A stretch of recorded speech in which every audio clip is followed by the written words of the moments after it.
Não sou padre nem pastor, apenas estudo a Bíblia com inteligência artificial para sempre trazer uma visão imparcial. E aí, tudo bem? Hoje a gente segue aqui com o livro de Atos, iniciando do capítulo 1 até o 5. E no capítulo 1, Jesus aparece aos discípulos depois da ressurreição e fala sobre o reino de Deus. Ele promete que eles receberão poder quando o Espírito Santo vier sobre eles. Então seriam suas testemunhas até os confins da terra. E logo em seguida, ele sobe aos céus. Ele 2 anjos aparecem dizendo que ele voltaria da mesma forma que subiu.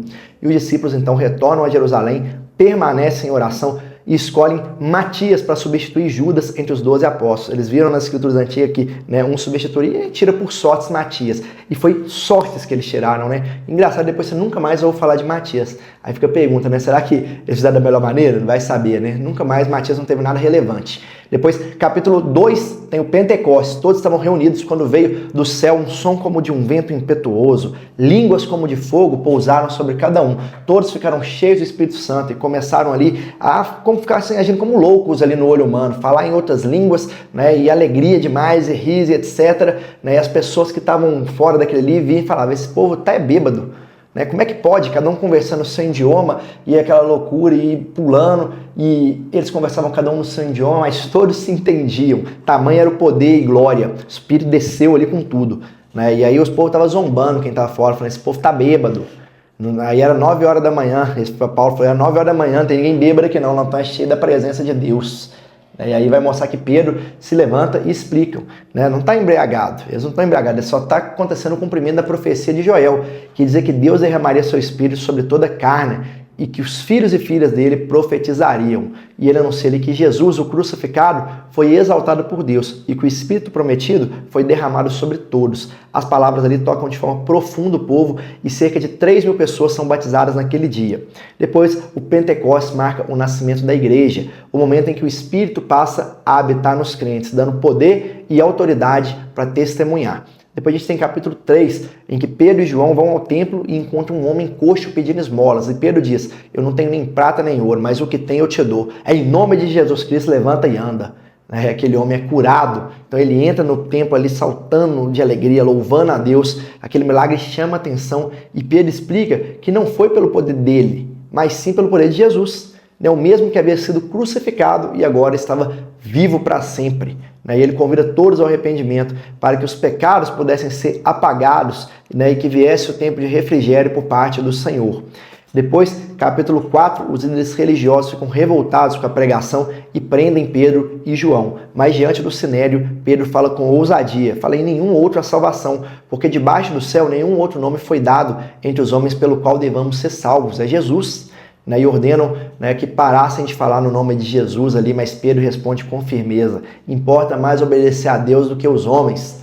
E ali fala também que os apóstolos são libertos e a igreja ora unida. O Espírito Santo enche novamente todos ali e eles continuam pregando com ainda mais coragem. A comunhão cresce tanto que ninguém considerava que nada era seu. Havia ali um espírito de generosidade, de comunhão, e unidade muito grande no meio daquele povo ali, pós-morte de Jesus.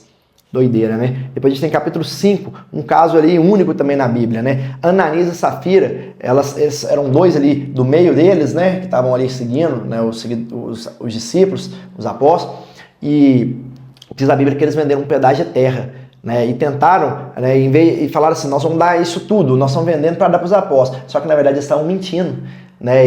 Ninguém mandou eles dar, mas eles falaram que ia dar, chegou lá e falou que o valor era muito menor. Aí eles tentam enganar os apóstolos, fingindo doar tudo o que receberam, querendo ficar ali posuros como aqueles que doaram, aqueles que entregavam tudo para Deus, venderam o terreno, mas esconderam parte do valor. E Pedro os confrontou e disse que eles não mentiram aos homens, mas mentiram ao Espírito Santo, e ambos morreram. É o caso único na Bíblia, porque eu não lembro de outro assim. Um temor muito grande toma conta de todos ali, e mesmo sob a ameaça, os discípulos ali, eles continuavam realizando sinais e milagres. Aí depois fala que eles foram presos novamente, libertos por anjo e voltando a ensinar no templo.